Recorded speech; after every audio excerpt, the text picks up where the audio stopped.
Bonsoir à tous, ce soir je vais vous parler de l'ail des ours ou Allium ursinum.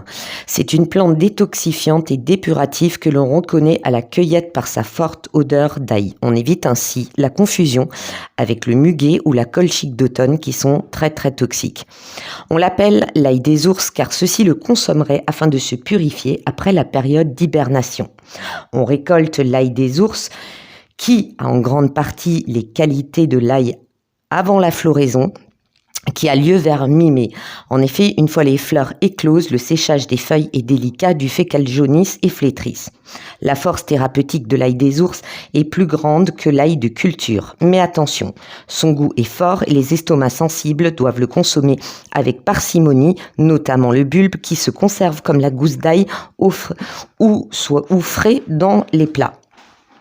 Il est indiqué pour les diarrhées aiguës, les coliques, comme vermifuge, y compris contre les ascarides, les troubles cardiaques, l'insomnie, l'artériosclérose, l'hypertension, les vertiges, les pressions intracrâniennes et oppressions et dyspnées de la cage thoracique au niveau respiratoire.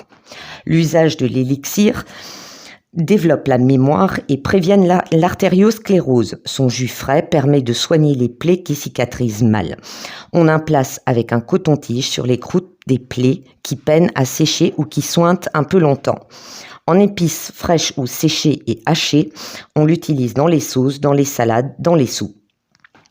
En élixir, on remplit des feuilles et bulbes hachés dans un pot sans forcer, puis on ajoute de l'eau de vie ou de l'alcool blanc. On l'expose 15 jours au soleil ou près d'un radiateur. Puis on le filtre. On en prend 5 gouttes 3 fois par jour dans un peu d'eau en cure de 10 à 15 jours. Pour le vin d'ail des ours, dans un quart de litre de vin blanc, on fait bouillir une grosse poignée de feuilles hachées d'ail des ours pendant quelques secondes. On sucre selon le goût avec du miel ou du sucre en poudre ou du sucre brun bio classique. On filtre puis on conserve au frais. On imboit un petit verre à liqueur par jour en cure de 10 à 12 jours. Voilà, j'espère que cela vous aura plu. Je vous souhaite une bonne soirée. Je vous dis à très bientôt.